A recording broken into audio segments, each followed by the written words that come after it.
Chicos, buenos días, bienvenidos a esta nueva clase. Bueno, pues es un gusto saludarles y poder darles la bienvenida también. Bueno, pues hoy vamos a estar hablando sobre los signos de puntuación básicos y vamos a estar hablando también sobre la forma de acentuar.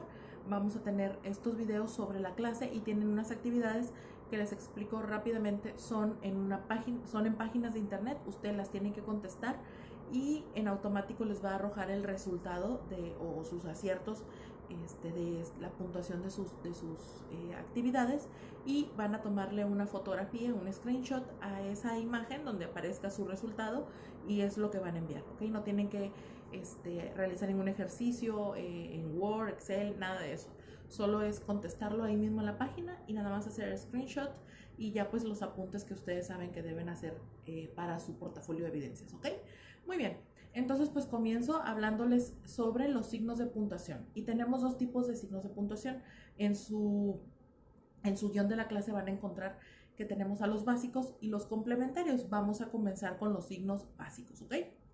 Y bueno, pues ustedes saben que los signos de puntuación pues poseen normas generales establecidas para hacer el correcto uso de los mismos.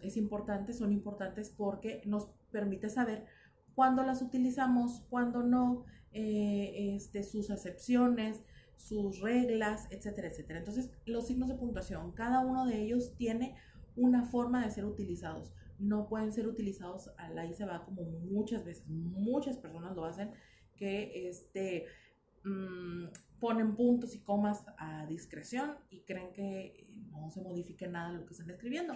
Y cada punto, cada coma, cada acento, todo esto modifica la intención de cada frase. Y entonces, pues, obviamente, como lo comenté, cada persona los usa de la forma en la que cree que sabe, y generalmente usamos punto y coma y no más. Pero hay muchos más signos que necesitamos conocer y eso los vamos a ver en esta clase. Entonces empezamos. Signos básicos, el punto. Y bueno, pues el punto indica obviamente una pausa que se produce al final de un enunciado. Después de un punto siempre se escribe en mayúscula, siempre, ¿ok? Salvo que en el caso de que aparezca una abreviatura, la siguiente será en minúscula. Y entonces existen tres clases de puntos. Punto y seguido, que es el que se emplea para separar distintos enunciados que forman un párrafo, y entonces después de un punto y seguido se continúa escribiendo en la misma línea, es decir, no dejamos de escribir en el mismo párrafo. Punto y aparte es el segundo tipo de punto, que es el punto que separa párrafos. Cuando nosotros estamos escribiendo, de repente ponemos un punto y aparte, pero no terminamos el escrito, sino que cortamos esa idea e iniciamos otra idea en otro párrafo diferente. Cada párrafo se supone que es una idea diferente dentro del mismo tema, ¿ok? Entonces el punto y aparte, la escritura se debe continuar en la línea siguiente en mayúscula y a veces con el espacio que se denomina sangría, pero eso no lo utilizamos en la redacción regular, sino en cartas y oficios. Después tenemos el punto final, que es el que cierra un texto, ¿ok? Después del punto final ya no hay más que escribir, es el final, se acabó, ¿ok? Esos son los tres puntos. El siguiente signo es la coma, y la coma marca una pausa breve en el enunciado. No es una pausa en el enunciado dentro de un texto, sino en una idea. Hace como una pequeña, como un escaloncito para dar pie a alguna otra observación respecto a ese tema. Entonces se emplea para separar componentes de una oración y se usa también para encerrar incisos o aclaraciones, o para señalar alguna omisión. Separa también la parte entera de un número en la decimal, por ejemplo 3,5 kilómetros, y también en las locuciones conjuntivas o adverbiales van precedidas y seguidas de una coma, como por ejemplo en efecto. Cuando se escribe en efecto, lo pones coma al principio, coma al final, es decir, coma al principio, coma al final. En fin, coma al principio, coma al final.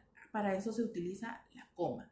El siguiente signo que tenemos serán los dos puntos, y los dos puntos representan una pausa mayor que la coma, pero con menor grado de duración, por así decirlo, o intensidad que la del punto. Y entonces los dos puntos se utilizan antes de una cita textual. Cuando una persona va a mencionar algo que dijo otra persona, se ponen las comillas, dos puntos y se escribe lo que se va a decir.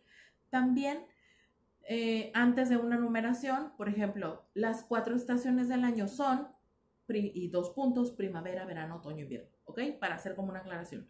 Después, tras fórmulas de cortesía que encabezan las cartas y documentos como estimado maestro, dos puntos, y empezamos a escribir. Ahí se utilizan.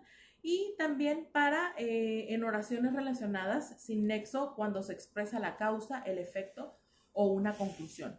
También ahí utilizamos los dos puntos. Después tenemos el punto y coma. Y el punto y coma representa una pausa mayor que la coma, pero menor que la del punto y seguido. Entonces, el punto y coma funciona para separar los elementos en una numeración cuando se trata de expresiones complejas que llevan coma, como por ejemplo, su pelo es castaño, punto y coma, los ojos verdes, punto y coma, la nariz respingada, punto y coma, sus manos suaves, punto y coma. Estamos haciendo una descripción, pero para no poner coma, coma, coma, como si fueran elementos diferentes, ¿ok? Y también ante las conjugaciones, pero aunque y más que se describe una frase larga, las ponemos para marcar esa pequeña pausa y nos sirve para la lectura, para que no sea todo de corrido y entonces pues pueda haber un cansancio o algo así. Después tenemos los puntos suspensivos y los puntos suspensivos, es otro signo básico, están formados por 3 puntitos en línea. Ahí lo van a ver en su guión, ahí les puse el ejemplo, sin espacio entre ellos. Y se utiliza, fíjense bien, al final de las enumeraciones abiertas, es decir, como el etcétera, se ponen los 3 puntos chicos. Cuando escribimos en una frase etcétera y ponemos los 3 puntos, es como si dijeras etcétera, etcétera. O pones los 3 puntos suspensivos o escribes etcétera. No pueden ir juntos porque significan lo mismo. Entonces estamos repitiendo. Y también cuando dejamos una frase incompleta o en suspenso, usamos 3 puntos. Son 3. El hecho de que pongas 1000 puntos no significa que estás en más suspenso. Significa que estás cometiendo un error ortográfico y entonces lo mismo da que pongas 3 a que no pongas etcétera. Así que con 3 puntos entendemos que estás en suspenso, ¿sale? Y también cuando se reproduce o se escribe en un texto una frase de otra persona que nada más usas como un extracto o un pedacito, se ponen los puntos suspensivos para indicar que se cortó parte de esa información, ¿ok? El siguiente tipo de signos que tenemos son los signos de interrogación y de admiración. Y el uso de los signos de interrogación marca el principio y el fin de una pregunta formulada de manera directa. Es decir, cuando vamos a preguntar, siempre debemos escribir los signos de interrogación porque si no sería una frase común. Estos signos nos denotan que debe de ser leída como una pregunta. Ahora, en Estados Unidos, en el inglés, se escribe un signo de interrogación al final. Y en México, sobre todo aquí, yo lo he visto mucho, tendemos a escribir así, está mal. Nosotros sí necesitamos poner el signo que abre y el signo que cierra. ¿Por qué? Porque en el inglés norteamericano ellos tienen palabras específicas para preguntar, en el español no, utilizamos qué, y si lleva el acento en la E, sabemos que es una pregunta.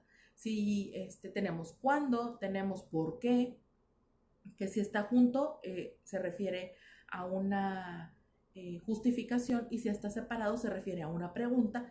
Entonces necesitamos hacer esa distinción. Así que a partir de este momento a escribir con signo de interrogación abierto y signo de interrogación cerrado para una pregunta y una respuesta. Y lo mismo sucede con los signos de admiración o exclamación. Hay que poner al principio y al final para denotar que que es una frase de orden o de sorpresa o de susto o que expresa una emoción intensa.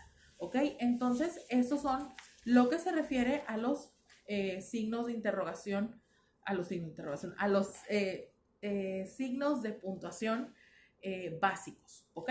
Eso es lo que estamos viendo en este momento. Entonces, en el próximo video vamos a ver los signos de puntuación complementarios para que también ustedes puedan tener esta información que viene en su guión y ustedes nada más lo completen ahí. Muy bien, chicos, entonces vamos al siguiente video.